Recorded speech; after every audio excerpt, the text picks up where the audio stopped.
Yes, it's finally here. 2 weeks on from the initial teaser trailer, Kunos Simulazioni has released its new Challengers Pack DLC to Assetto Corsa Competizione on PC, and it's available now for £9.99 or €10.99.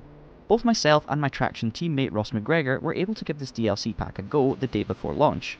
After a quick coffee and tea fueled debrief the next morning, we collated some of our opinions on all 5 of the new cars: the Porsche 911 GT3 Cup, the Ferrari 488 Challenge Evo, the BMW M2 CS Racing, the Lamborghini Huracán Super Trofeo Evo 2, and the Audi R8 LMS GT3 Evo 2. The question is, how do they feel to drive, and are they worthy additions to the game? Let's find out.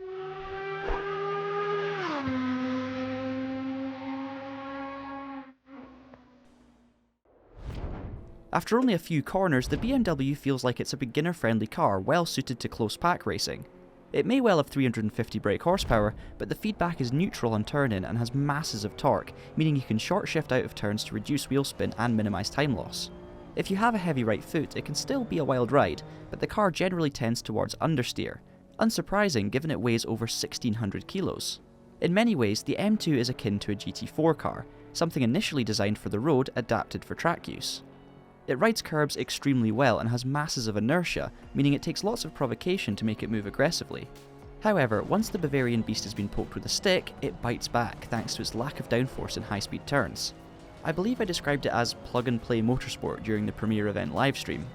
The Challengers Pack is off to a solid start then, but the M2 is too slow to match the other cars in the game, and it runs in its own TCX category, based on the American TC Championship that supports GTWC America races. Perhaps an indicator of future DLC content to arrive with the already teased Circuit of the Americas track? Our first impressions of the Lamborghini are that it's brutal and aggressive looking, with a gloriously angry soundtrack.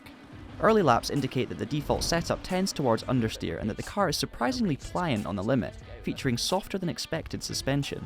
Seem to be suffering from a lack of front end. The Huracán Super Trofeo and its older sibling are now part of a separate ST class in-game, one of 4 new car categories coming with the Challengers Pack update. At the Hungaroring, the Lamborghini struggled slightly over the larger curbs, but this is a common weak spot for low-riding mid-engine supercars within the game anyway, an impression amplified by jumping straight from the soft-riding BMW at the same track. The Evo 2 Huracán definitely feels squishier than the existing GT3 cars within the platform, and this sometimes translates to a slightly vague feeling during the corner turn-in phase. With an engine producing over 600 brake horsepower, it's undoubtedly a quick car, but maybe not quite as precise as the sharp looks may suggest when it comes to cornering. Next up is the slightly surprising Ferrari 488 Challenge Evo. Why surprising? Well, we expected a tame single-make series car suitable for amateur drivers to race in the various worldwide Ferrari Challenge series, a prancing horse if you will. But what we got was an absolute rampaging stallion of a car. In fact, I had an impromptu drag race against a GT3 machine, and the 488 blew it away. Astonishing speed. The 488 Challenge Evo forms part of the newly created Challenge class known as CHL in Assetto Corsa Competizione. With good reason too, as thanks to 670 brake horsepower, this is the most powerful car in the entire game, and the way it delivers its power is infectiously fun. 7 gears means you'll be shifting a lot more than normal, with 3rd gear seemingly the ideal ratio to find traction off slow corners, owing to the car struggling to contain its power in 1st and 2nd. Electronically controlled brake bias means it can be a little inconsistent when braking, with a near 50-50 brake balance split by default. Being fairly heavy, dry weight is 1340 kilos, the car overheats its tyres quickly. A tidy driving technique is important to prevent excessive wear and eventual grip loss. Considering everything I've just said, and in terms of controlling the 488 Challenge through setup and driving techniques, we believe it'll take more effort to tame the Ferrari compared to the other Challengers Pack cars. Its sheer brutality is so much fun though, and also that turbo chatter sound deserves bonus marks for Group A rally vibes.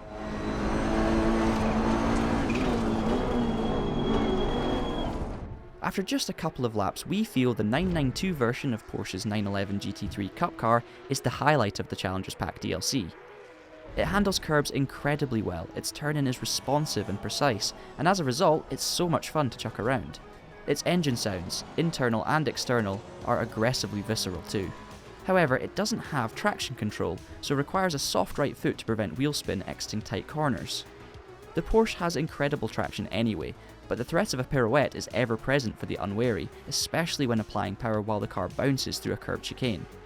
The Porsche has less power than the Ferrari and Lamborghini, but you don't notice it thanks to the way it remains planted under braking, and in the turns allowing you to carry significant speed. But it may prove to be a stiff challenge to Assetto Corsa Competizione rookies.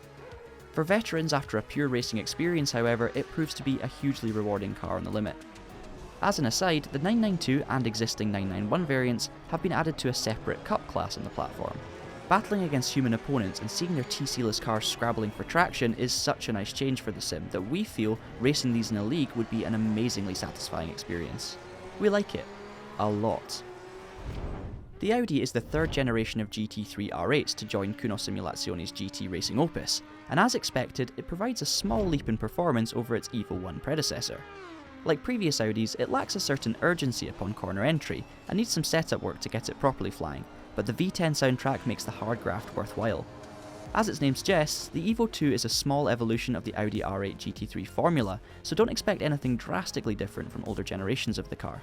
The real-world focus has been on improving the racing experience for amateur drivers, with improvements to the air conditioning, traction control and aero, but in-game high-speed snappiness remains for the uninitiated. For the 2022 GT World Challenge Europe season, MotoGP legend Valentino Rossi announced his participation, and his WRT Audi's livery is already in-game, along with the other Audi competitors, including the British GT livery of Adam Carroll and Sean Balfe. This makes us think that the rest of the GTWC Europe and British GT grids paint schemes might not be too far behind. Here's hoping. Overall then, for £9.99 the Challengers Pack update offers great value for 5 very distinct and enjoyable cars. The highlight for us was undoubtedly the Porsche. It offers a challenge to ACC veterans while remaining utterly compelling to drive, giving you that just one more lap feeling. The Ferrari surprised us with its unhinged brutality, but when tamed it becomes a very capable racing machine with a lovely turbo sound despite a slightly flat exhaust note. The BMW is an excellent car for door-handle to door-handle touring car style racing and should be a popular choice for online racing leagues. It's easy to jump in and drive too, so ideal for beginners. Finally, the Lamborghini and Audi were perhaps the most underwhelming of the 5 Challengers Pack cars. They still possess solid driving dynamics, but it's more a case of them being overshadowed by 3 truly brilliant additions in the same pack. The good news is, despite 4 new classes being added to the sim, all are available for multi-class grids. For online use, they will be combined together in a separate GTC class, so it will be interesting to see how well Kunos can balance their performance. Do you have a favourite car from the Challengers Pack? What are your thoughts on it? Let us know in the comments below. Subscribe for the latest racing game videos and check out our website TraxionGG for daily news and updates. Until next time, thanks for watching, keep it pinned, and have a great day.